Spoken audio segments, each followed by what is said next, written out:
Welcome to another exciting episode of the Business of Digital podcast, featuring your hosts, Matt Siltala and Dave Rohr.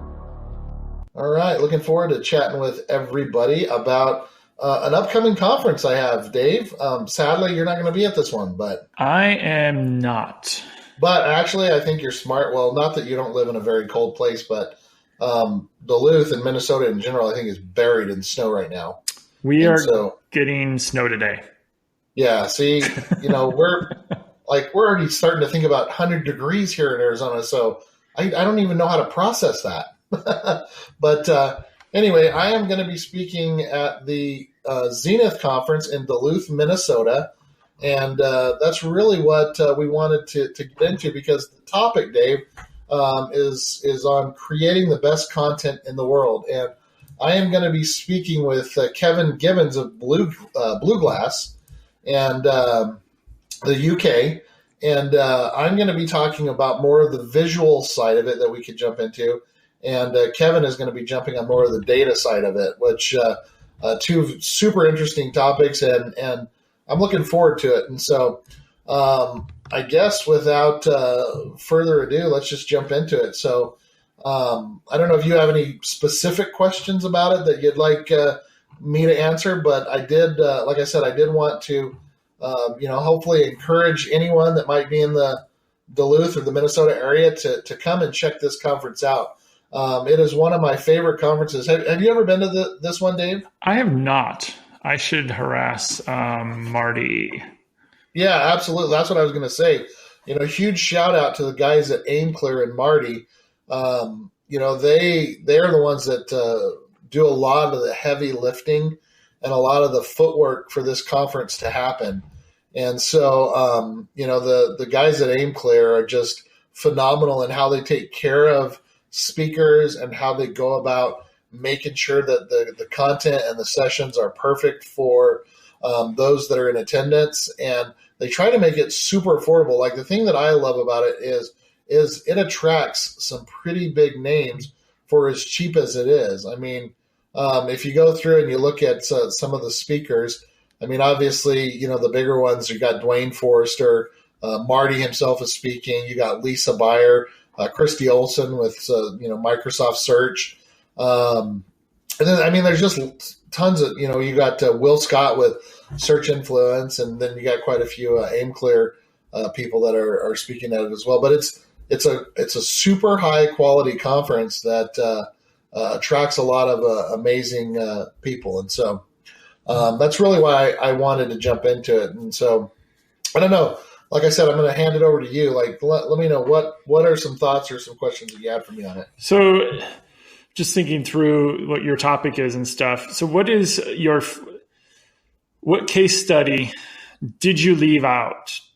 Or what example did you leave out that you wish you could have talked about? Because you're kind of talking about doing content marketing, and, we've talked about this before, and I've seen it before where, we spent the $2,000, we spent $1,000, we spent $10,000 on this piece of content. And then, of course, people didn't market their content marketing, or they didn't do research to figure out who the influencers were or what they were going to do to promote it. Maybe there was no goals and no, the end goal of the whole piece of content that they created was to create the piece of content because we want to, drive revenue, but it's not doing that. What is the example that perhaps you aren't including so that people can go and still see other examples or case study, depending on how deep you want to get, that you didn't include that you probably wish you had more time to do? So we actually, there is a company called Woozy Moo. Okay, this is a Woozy Moo case study that I didn't put in there, but I thought I thought it had the potential, and it did well, but I didn't include it in the presentation just because I had so many. I only have 14 minutes in this presentation, but I thought this one was very timely when we put it out because it was on gender neutral toys. And during the time that it was put out, I don't know if you remember when Target decided to take away all its blue aisles that related to just boy toys and pink aisles that related to just girl toys. Now, regardless on whatever side you're on that, if you think that was a good move or a bad move or whatever, the point is, we decided to jump on the bandwagon or the hot topic, the Woozy Moo case study with the gender neutral toys, infographic. And I guess the reason that I'm bringing it up is because, there's a lot of people that I've talked to. And again, like I said, I'm not like taking one side or another, but like our good friend Melissa, she reminds me all the time of growing up where, she's big time into superheroes and she loved superheroes. And, she was never felt like she could get those superheroes in the Barbie aisle. You know what I'm saying? Yeah. So what we did on this one was so here's the summary. We basically what Woozy Moo is an e-commerce site that sells gender neutral toys. And they wanted to do this because they're bringing awareness to gender stereotyping. That's why they engaged with us. They wanted us to create an infographic that was, increasing the exposure and education on the topic. And so what we did was, we created this infographic. We got a lot of good data, a lot of awesome information. We'll drop the link to everybody that's listening to this podcast, so you guys will be able to go see it. But within a 1 month campaign, we were able to get 10 plus total links acquired. And these are like, higher tier top ones. At the time that I put this case study together, we had over 1,000 shares. And so I guess the reason that I'm bringing this one up, though, is because I think a lot of times where businesses do it wrong, and again, this is, we're hired to do a certain thing, and we can only go so far with the budget that they give us. But these guys were getting really good shares with places, a lot of like the mommy bloggers. They got a couple Forbes Forbes mentions. And so like these were some pretty good links that it did get. But I think like the numbers are probably a lot more. But like close to 1,000 Facebook shares and a couple hundred Twitter mentions. But this is where I think that these guys could have done a little bit better with this particular infographic. So a lot of what I talk about in this presentation, and the reason why I wanted to share this example, Dave, was because I think that a lot of times there's missed opportunities for you to get the most out of your content. So let's say you spend $1,500 on creating an infographic, right? And you just put it on a page, and then you do a little bit of a push, and you hope that a lot of people, share it, tweet it, link about it, talk about it, whatever. And then they let it go and they let it die, so to speak. Well, what I like doing is, why can't we use bits and pieces from that? Like there's very specific stats that they were talking about on this. Like, for example, let me bring up one of them. One of them is like just the way that women feel about their bodies or as they do as youth, and how it, carries into adulthood. Like one of the stats here on this was 91% of adult women are unhappy with their bodies. And so, that's a whole nother topic. Like that's something that was on this, how, again, the whole point of this graphic was our girls are not there yet. In a country of equality, the status of women in the nation is not where it should be. And it talks about just this whole gender neutral toy thing. And so, again, this was just one stat that was shared on this infographic that could be a whole different topic. Like they could take a portion of this and spin it off. Yeah, exactly. And like that could be something that's shared on Instagram. That's something that could be shared. Like that specific thing could be shared on a blog post. And like what I think you were getting at, a spin-off on a blog post. But go ahead. Yeah, just spin it off into its own blog post. So it's, whether it's you pay a designer or a company like you, or, even you guys, to just make one image, whenever you can reuse that image, that you've already paid for it. It's already been done. Yeah. Anytime you can use it across your social channels, across email marketing, across multiple blog posts, across multiple whatever, you've already bought it and created it. To even come back to you and say, hey, can you slice it up? Or do you have people ask you guys specifically when you're creating something, or is that part of what you deliver? Is it, we've built it like this, but we can also deliver it to you in chunks? Correct. Yeah. What we typically try to do now, and we didn't always do it, but as we've evolved, we've gotten better. And it also depends on the client's budget. The famous SEO, it depends. Yeah. But basically, what we call it is, and this is what I get into in the presentation for Zenith, is we call it the visual snack pack.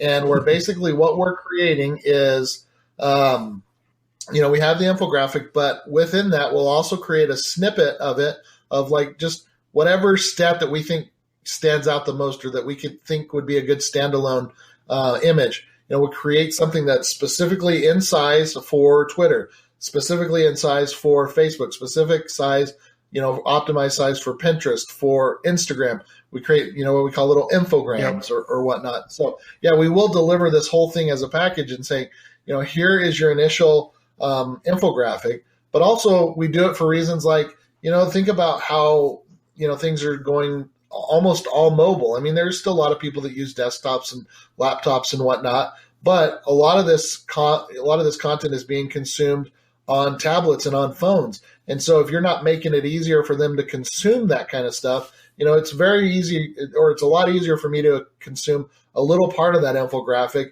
and read about it than on a phone than it is all at once. Does that make sense? And it almost can do almost a hub and spoke kind of, where you have the main infographic, but then you can let people dig into some of the stats or some of the follow-up from that.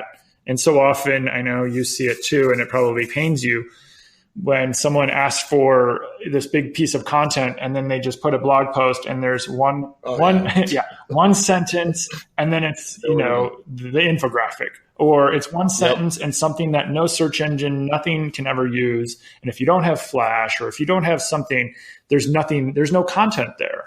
And there's no context, there's no nothing other than this big blob of something that is somehow magically, going to rank really well, or, answer all of your prayers for what you thought this project was going to do. Well, it just goes back to like, we're, again, why I talk about the visual side of the content, and that's why I'm getting into what I'm getting into at the Zenith conference, because we are a very visual people right now. I mean, when's the last time that you've sat down and read like a super long 3,000 word article, versus when's the last time you consumed something in a visual format that was really easy to consume, that took you maybe a couple minutes? You know what I mean? I skim. If it's 3,000 words, I skim it. Right. Yeah. But see, and that's the point. Like if you have the opportunity to create, if you have a 3,000 word piece of content that might be really good, but you want to get those skimmers too, why not throw some of those visuals that throw out some of the more important stats in that content as well, because then it can be shared right there as well. And that's the point. And that's kind of what I get into with all this at the conference on the visual side of it, because we're so distracted. We're on to the next thing. We're super visual, and I think about like I remember way back in the day, there used to be like, those lists of, hey, these are the most important things per states, or these are the most important brands per states, or whatever. And I'd get to about, if it's an alphabetical order, I'd get about to Alabama and be bored with it. But then when I'm looking at it on the on a map, like if there's a map or an interactive version of it, it keeps me for a long time. It's all right there. So yeah, those are just some of my thoughts. And so, again, that's what we'll be diving into, and a lot of what I'm diving into as well. And maybe you could chat on some of this, Dave. Is just the the theme type content, the stuff that you can schedule. Obviously, there's lots of stuff that's just not everything we put out there is gonna be an infographic or viral or whatnot. But just helping people get on some sort of a schedule where they're creating simple visuals that's, even something as simple as, for the holidays, and wishing people, happy Thanksgiving or whatever it might be, in a visual form. I don't know. Thoughts? Well, I was just going to say, before we jumped into that, one example I did years ago, and that actually kind of closes the loop on that, is we created an HTML list, and it was like a checklist of things you needed to do. So like say before a speaker goes on stage or before you go to a conference, here's all the things you should do. And I know I've seen them for different conferences, and there's, before you go to Disney World, I'm sure there's at least 10 different checklists out there. What do you need to pack for your kids and stuff? We did that in HTML, but then we also did it, and we had a a graphic designer kind of create a header, and they made it look like it was a piece of paper. And we made it so you could download it as a PDF. So you could either print out the PDF at home and literally walk through and make the checklist, or you could just look it on the website from the SEO side. That thing got pinned thousands and thousands and thousands of times. Oh yeah, I imagine. Because we use the content. So that reminds me of we recently got back from speaking at PubCon in Florida. And I don't know if you were in this session or not, but Anthony Pritchard, he's a YouTuber. He's famous for, he's called the art of mastering the 1 minute video on Google or whatever like that. I can't remember exactly how it is, but he created this simple little handout that he made in Canva.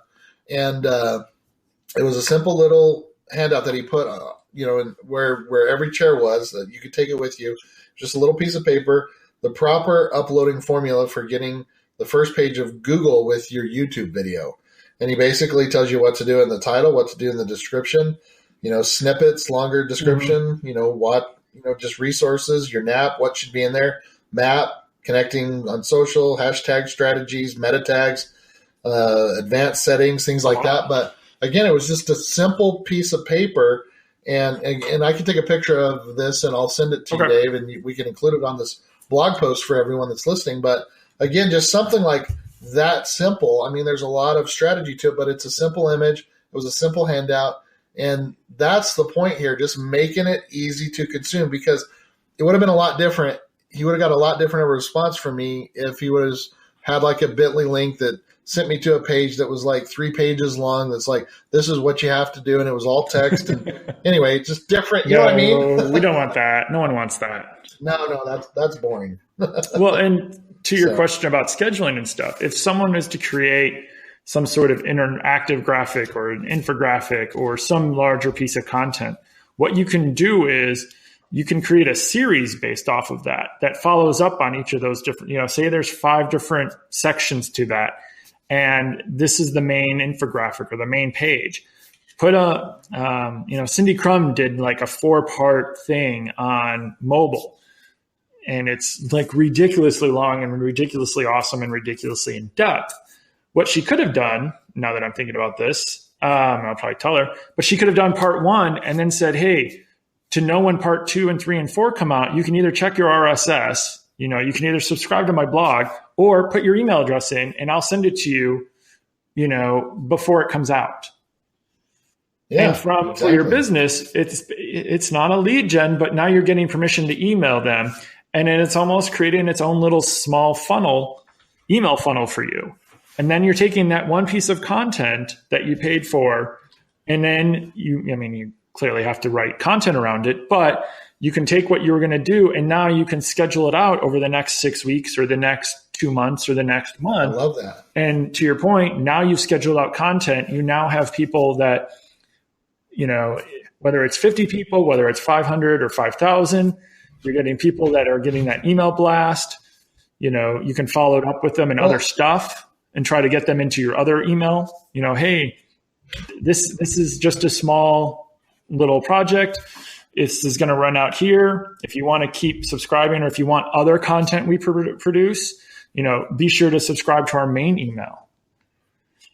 Yeah, I love that. And the point that you hit on was you have to have that consistency, because if you're not consistent in it, you're never going to get that following. Now, we may not have a huge following at this point. We've been podcasting for almost a year, but it's growing and it's steadily growing. But it wouldn't, that would not happen if we didn't have content that was being pushed out everywhere. And we sucked.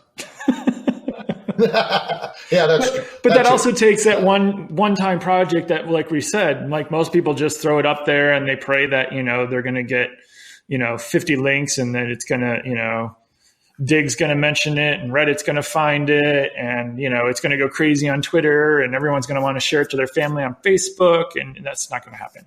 So you've got to work a little harder and make that content and that budget of yours work harder.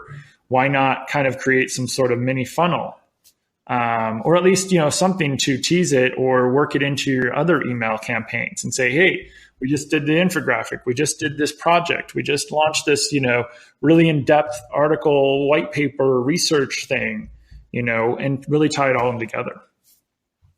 Perfect. Yeah. So to all those that are listening, we started talking about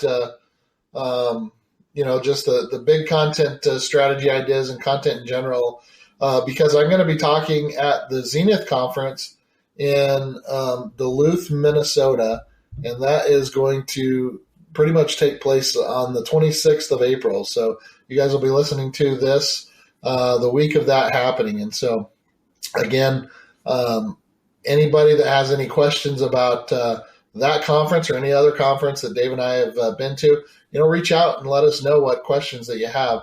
All the information that we talked about, we're going to throw up on the blog post. And so thank you guys, for Dave Rohrth, Northside Metrics. I'm Matt Siltala with Avalanche Media. Thanks for joining us on this podcast, guys. Thanks. Bye-bye.